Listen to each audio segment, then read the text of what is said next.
Bonjour à tous, sans oublier nos amis francophones et nos cousins canadiens. Donc dans ce tutoriel numéro 23 du module pratique, nous restons dans le domaine de la découverte. Découverte bien sûr de la méthode, mais aussi découverte de l'outil de gestion et de suivi.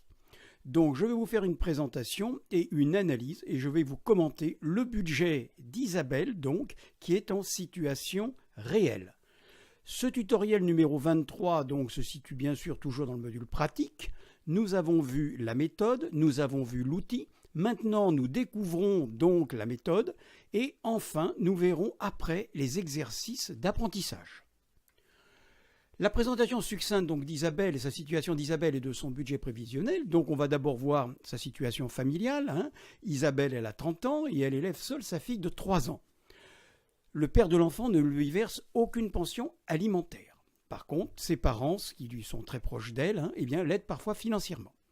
Quant à sa situation professionnelle, Isabelle est assistante d'éducation dans une école primaire. Ses ressources. Alors, le problème de ses ressources, c'est que son salaire est de 735 € pour 26 heures. Donc, en un mot, elle ne travaille que 75% du temps. Elle touche le RSA pour un montant de 223 € et elle touche de la CAF 88 € d'allocation de soutien familial. Et elle touche 170 € d'APL. Donc la totalité de ses ressources mensuelles est de 1224 €. En ce qui concerne ses charges, ses dépenses principales s'élèvent à 1078 € et ses autres dépenses à 135 €. Elle arrive, vous voyez, à peu près à équilibrer son budget. Mais malgré tout, elle a beaucoup de mal à l'équilibrer et ses parents l'aident, comme je vous l'ai dit, financièrement. Et notamment au moment des vacances où elle va passer ses vacances avec sa fille chez ses parents, comme ça elle ne dépense pas d'argent. Bien, on retrouve maintenant Isabelle dans une présentation détaillée donc de sa vie familiale, de sa vie professionnelle et aussi de son budget. Il est bien évident que tous ces éléments-là sont fonction de son mode de vie. Je ne vais pas donc vous le détailler, je ne vais pas le lire. Par contre, si vous souhaitez vous-même rentrer dans le détail du mode de vie d'Isabelle et des différentes actions qu'elle entreprend pour bien gérer son budget, donc je vous conseille soit de faire un arrêt sur image maintenant et de le lire tranquillement et de continuer après, soit d'aller directement sur ce document donc, que vous avez téléchargé dans le kit de formation. Donc nous connaissons les éléments principaux du budget d'Isabelle, donc on va pouvoir voir comment elle programme ses ressources. Là, il faut être franc, c'est relativement simple, puisqu'Isabelle a 735 €, donc vous voyez, elle est à 75% de temps partiel. Bien évidemment, tout ceci se positionne sur les mois. Elle a donc son revenu de solidarité, son RSA, qui se positionne aussi. C'est 88 € d'allocation de soutien familial et c'est 178 € donc d'aide personnalisée au logement. Donc voilà globalement le budget d'Isabelle donc en ressources, ce qui fait 14 688 € par an. Et bien évidemment ici, elle n'a pas oublié de positionner au 1er janvier de l'année donc le solde créditeur de son compte en banque ainsi que de son livret A. Alors maintenant, on va regarder ses ressources. Alors les ressources d'Isabelle. Eh bien les ressources d'Isabelle, on va les voir maintenant. Donc là, nous voyons globalement, effectivement, sa programmation de ses dépenses. Alors, il n'y a rien de très extraordinaire, mais on va quand même les lister rapidement. La nourriture et les boissons, 170 € donc par mois. La cantine scolaire de sa fille, 30 €. Elle a 605 € donc de loyer avec ses charges incluses. Elle a l'électricité, 14 € pour l'eau, assurance multirisque, 20 €, 25 € de taxe d'habitation, mais ça, elle ne va plus du tout la payer cette année. L'abonnement Internet, c'est 33 € et son abonnement pour son mobile, c'est 31 €.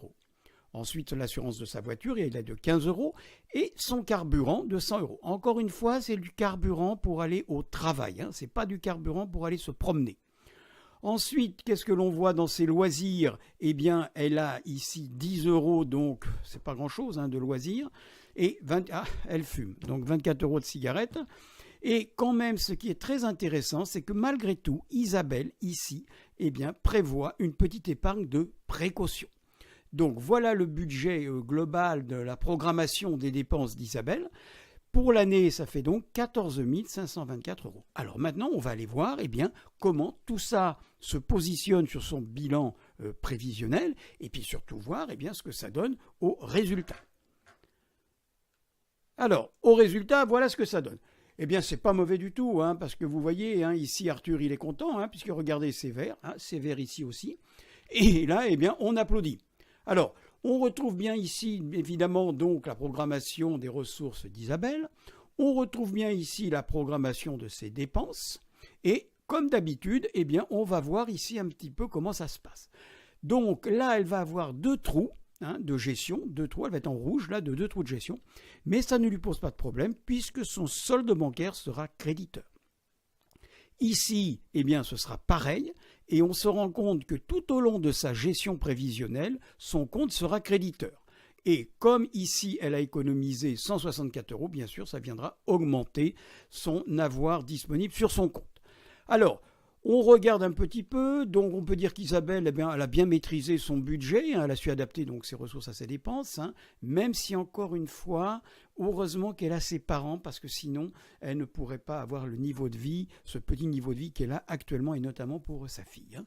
Donc on regarde bien ici l'évolution des soldes et des reports, donc on voit bien ici, on est à 0 ici. Nos trous ici, on les retrouve, les voilà. Et par contre, ici, on est toujours en vert et on est toujours supérieur parce que notre solde est créditeur. Elle a ici la répartition de ses ressources, donc on les retrouve bien, les salaires, les allocations de chômage, et la répartition de ses dépenses. Et on se voit que c'est surtout le logement qui est important dans sa répartition. Eh bien, écoutez, voilà, pour le moment, je trouve que ce budget-là n'est pas mal du tout, en espérant bien évidemment qu'elle s'y tienne.